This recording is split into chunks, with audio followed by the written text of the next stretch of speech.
What's up YouTube, YugioH, bringing you a World Chalice deck profile now. World Chalice is kind of the first art type that we've had that is purely revolved around links. Ironically, purely revolved around link. Yeah, it contains one fusion monster, Seraphonite, to help us get going.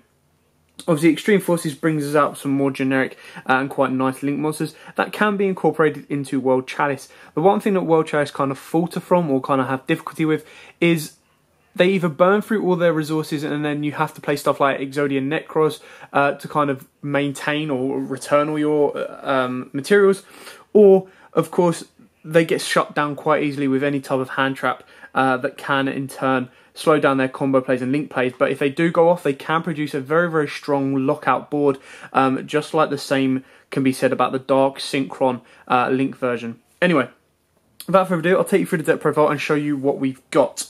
So, we start off with triple World Legacy World Chalice, as you can see here. This is a very, very important card. If it's special summoned from the if a monster is special summoned from the extra deck, except during the damage step, you tribute this card, send that monster to the graveyard, and you can only use that effect once per turn. So it's kind of like a Thunder King roll from the deck.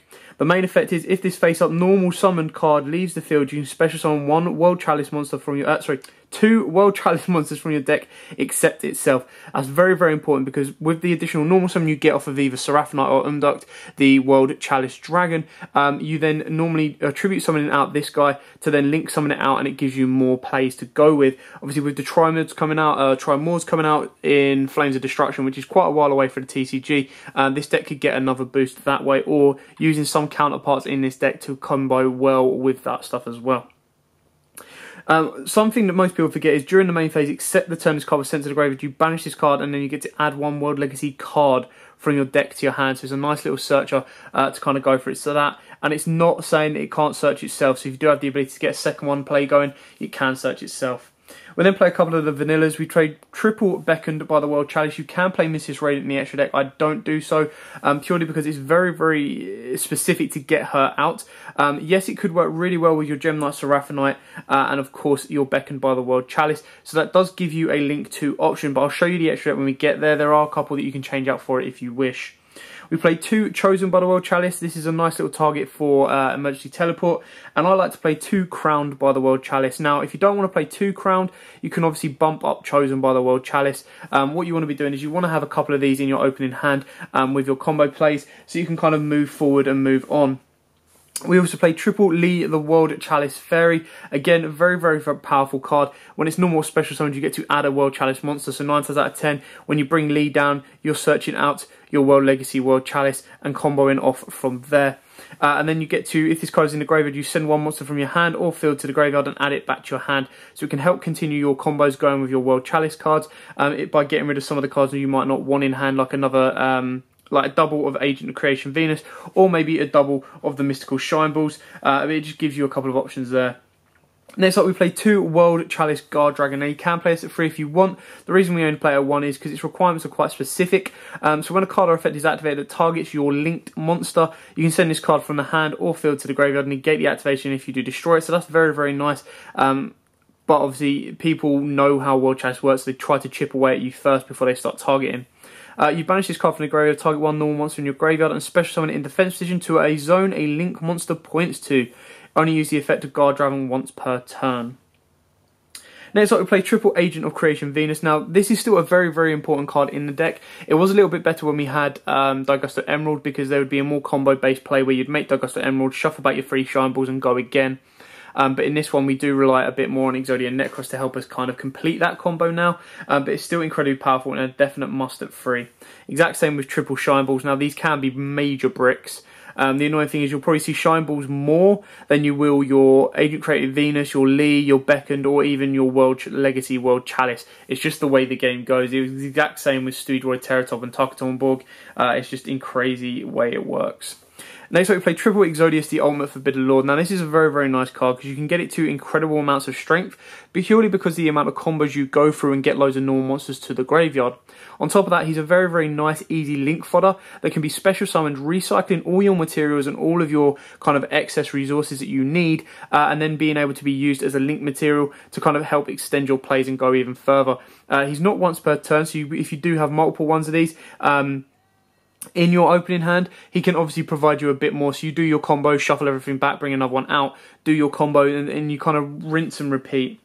Next up, we play two Gem Knights. We play the one Lazuli and the one Garnet. Now, the Lazuli is in there because it gets to recycle some of your vanilla monsters, and your Garnet is in there so you have the capability of activating Brilliant Fusion twice. Not that you ever really need to, but there are some times where you'll open up one of these and you can't activate Brilliant Fusion, so having two targets, yes, does double the amount of chances of opening up with these, but again, like I said, you can send these.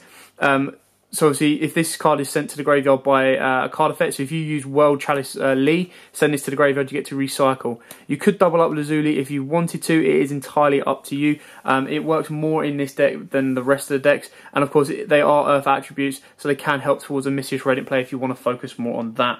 Finishing off our monsters, we play the one Rescue Rabbit. You can play this at 2 if you want, but ideally, the kind of effects that Rescue Rabbit kind of helps, or bringing out two vanillas of the same type, can help with your link plays, but could also help with XYZ plays. And because we don't focus solely on XYZ plays or anything like that, even though it's useful, we still want our normal summon. Again, it can give you the additional normal summon because you can then use one of your vanillas to go into Umduct and get the effects of that. It's entirely up to you on how you want to play it. And then, of course, we finish off with the one Maxi because it is the most powerful hand trap in the game until this gets hit. And then, you know, you've got a very, very easy, there you go, there's your second Rescue Rabbit, good to go. Now, on to the spells.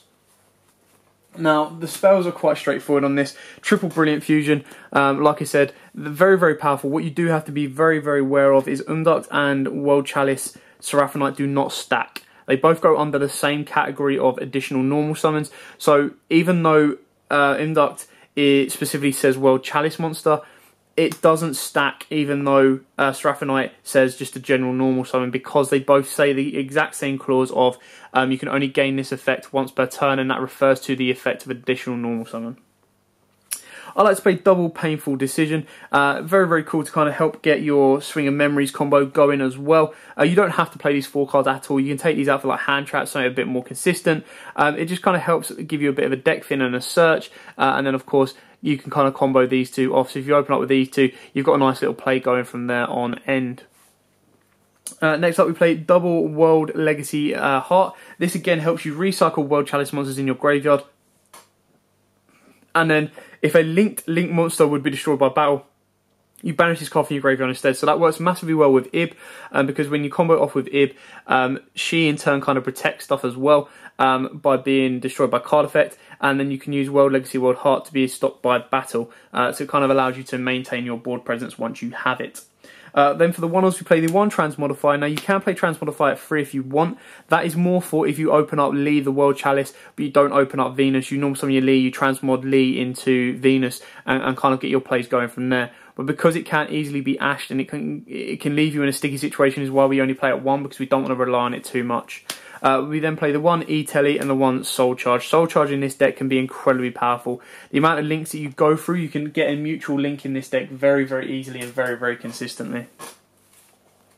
Now, onto the extra deck, we play triple Induct, the World Chalice Dragon, the one Link Spider. You can play Link Spider at 2 if you want. I did take a Link Spider out, and I'll show you why in a second.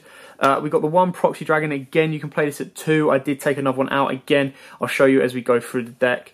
The one Uraman, the World Chalice Bladesman. Very, very powerful. Very, very good. But not as good as Ib. So Ib, the reason I took out a second Proxy Dragon is because Ib does the job that Proxy Dragon does better. It's just not as easily or consistently made. Especially if you want to play Gofu in this deck, which you can do.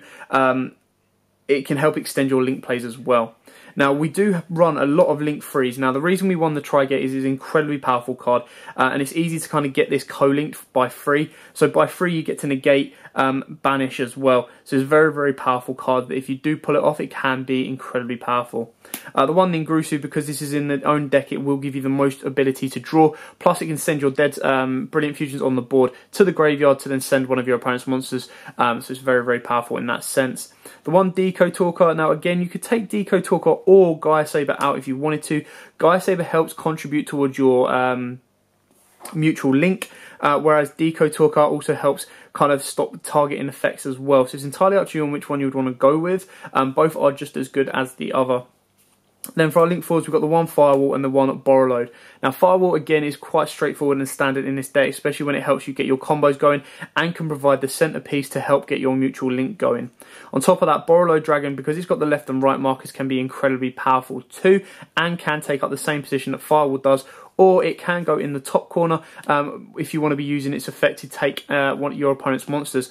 Borrowload is incredibly powerful card as well as the rest, so it's entirely up to you which two you want to go with these. I would personally try to focus more towards Borrowload Dragon because I just think its artwork, its effect and everything is a lot cooler, but that does not mean to say that Firewall isn't as powerful and as good. And then finally, we've got the one Gem Knight Seraphonite. Obviously, to complete your combo plays, give you the additional normal summon. If you don't have the ability to go into Induct, you do have the ability to go into Seraphonite. You're going to be getting as much kind of plus and advantage as you possibly can from your deck in order to kind of flood your board. And it does unfortunately turn out to be a break my board kind of deck style, but that's just the way World Chalices are. They don't have, as of yet, an early monster or an early board kind of holding game. They do either have to go all in, or they have to go to a certain point. If they get maxed, they're in a little bit of trouble that they might not be able to recover from. Anyway, that is the World Chalice deck. It's all relatively cheap and easy to pick up for now. Some of the extra deck cards is where it kind of draws the line. Your decodes are okay. It's where your Borrowload and Firewalls that you're a little bit harder to get hold of. But of course, you can change them out for Topological Bomber Dragon if you want. It doesn't help the deck as much, but it's still very, very helpful. The main deck, obviously, the biggest issue at this moment in time is Brilliant Fusion until that gets a nice little reprint. Other than that, the core cards for World Chalice, like Guard Dragon and Lee, are only about £3 each at this moment in time. So if they do become a big threat in the future, you'll regret not picking them up. So I do advise picking them up while they're cheap if you are interested in a deck like this. Anyway, thanks for watching. Don't forget to like, comment, subscribe, share. Till Thursday, guys. See ya.